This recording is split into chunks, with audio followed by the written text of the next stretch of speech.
Anime is something that always brings happiness into our lives, and sometimes we need to forget certain anime to keep that happiness alive and well. Keep watching to see 7.3 anime I wish I could unwatch.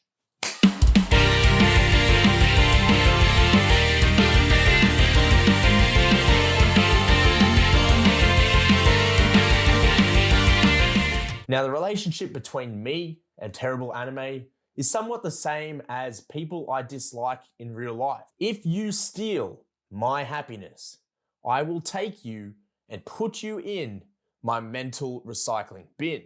Then I will move on with my life. Now, because of this, it became apparent to me when I was constructing this video that I could not remember all of the terrible anime that I've ever watched. And trust me, there's a lot of them. I couldn't remember any of the anime that upset me, triggered me, bothered me, or hurt me, which, if you think about it, is a good thing. So today's list of anime will not just be terrible anime that will make you want to stab yourself in the eye with a screwdriver. It'll include all different types of anime for all varying types of reasons. Let's go!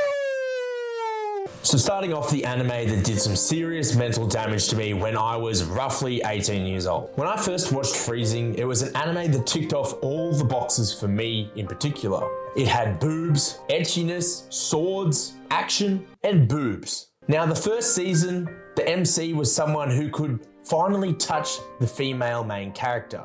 She had never been touched before by any male because of her past, but our MC was special enough to touch her and make it all go away. So all is lovey-dovey, action, etchy, everything's going great. And that is until the second season, where our main character decides he wants to be a cuck from now on. He turns into a legitimate cuck. His girlfriend gets raped and pillaged by her fucked up brother. Her incest brother takes his girlfriend and rapes her in front of him, and he does nothing about it. I remember sitting there thinking, well, surely this is going to end soon. The main character will come in, swoop in and save his girlfriend. No, that didn't happen. She just got raped. And that's pretty much how the series went. The main character turned into a pussy, and that series gave me trust issues for the next few months. 4 out of 10, would not watch again. Erased is the next anime on my list, and Erased to me is an equivalent to something like the movie Shutter Island. Once the twist in the movie or anime series is over, the suspense and the story becomes unraveled, and it cannot be enjoyed again like it once was. So Erased isn't an anime that I'd want to forget because it's terrible. It's very much the opposite. This is still one of my favorite animes, an anime I would recommend to anyone I can get in contact with because the storyline, characters, and plot, accompanied with the twist at the end, just makes a great series that I would happily forget and rewatch over and over and over again. 10 out of 10 would watch again. Oh, Chaos Head. When first watching this series, I was like, hey, that's pretty good. But remembering back to when I first watched this series, I remember the mental state that I was in. I was heavily depressed, and I'm fairly sure that anything I watched, including the newest season of Love Island, would have been pretty good also. Thinking back now, Chaos Head just made me feel like I had schizophrenia. And it was just such a whack show with all the potentially great anime out there. I don't know why I sat through and watched that garbage. The premise seemed alright at the time. I thought it was going to amount to something much different than what it did, but at the end of the series, it legitimately made me feel like I was crazy, and the ending was like a wet fart with a little bit extra on the end of it. 3 out of 10, I would not watch until I'm depressed again. School days, you got to have school days. You see, I remember my days in school, running around, kicking my friends in the shin, stamping on anthills, trying to aggravate them, and doing my best to make sure I did not get a good education so that I would suffer later in life becoming an adult. Now, what I don't remember is getting into love triangle romances with 2 girls at once. I also don't remember treating those imaginary girlfriends like crap.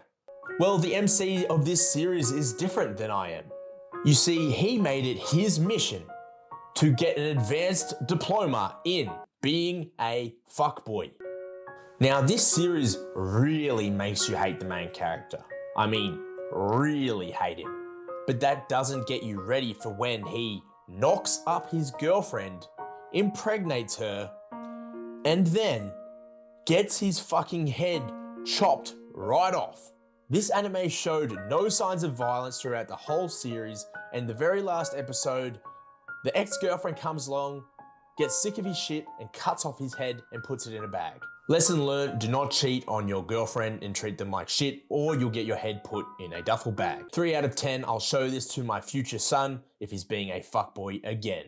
Sword Art Online. The first season of Sword Art Online for me was one of those animes that brought me a lot of happiness and reminded me of the nostalgic times of playing World of Warcraft and drinking 3 liters of Coke every single day. It was nostalgic and it made me smile. When the series first came out, it gained a lot of traction and it was very popular. The premise was unique and everyone just really loved the anime. So the series starts out with Kirito being a badass.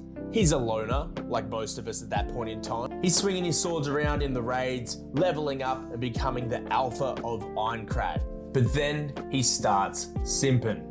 He gets a taste of that female bussy, and all of a sudden, he disappears into the forest with Asuna and becomes a massive simp. He then lives happily ever after in the middle of bumfuck nowhere.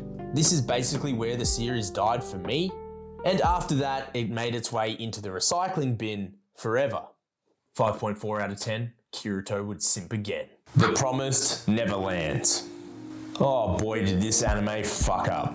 So here we have another series that really shat the bed. With anime, I feel like some of the series aren't as bad as we make them out to be. It's just when we receive a first series of an anime and it's really extraordinary, we expect the second series of the anime to be up to scratch, if not better than the series prior to it. Promised Neverlands didn't really live up to the promise part, and it really did a good fucking job of losing all its hype, excitement, and plot progression. The first season was something new, scary, and intriguing, and I really wish the anime just ended up finishing up on that wall where all the kids yeeted themselves off that wall into the anime-verse, never to be seen or heard of again. Real life! Just like the characters in real life, I'd like to lose all of my memories just like in this show so that I could watch this show all over again. I would love to get a second chance at falling in love with this show again.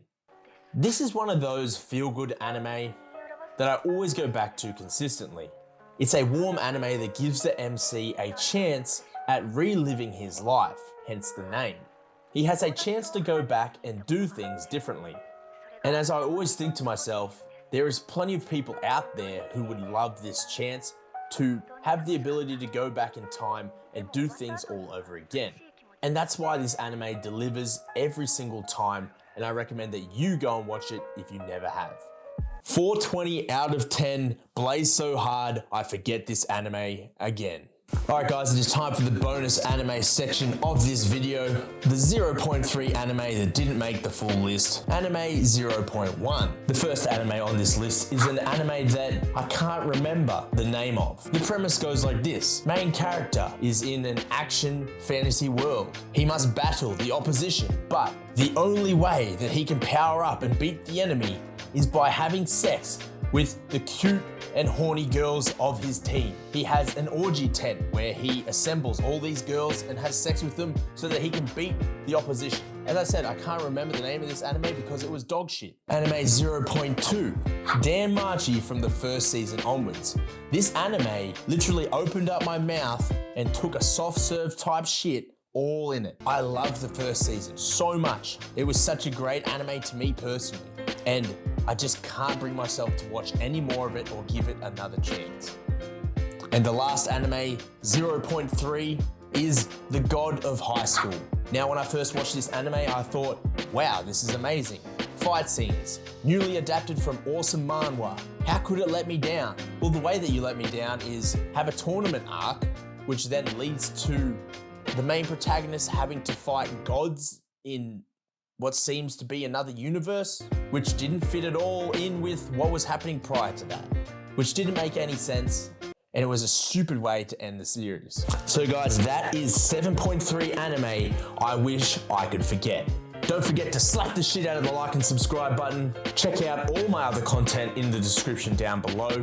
And check out these other recommendation videos.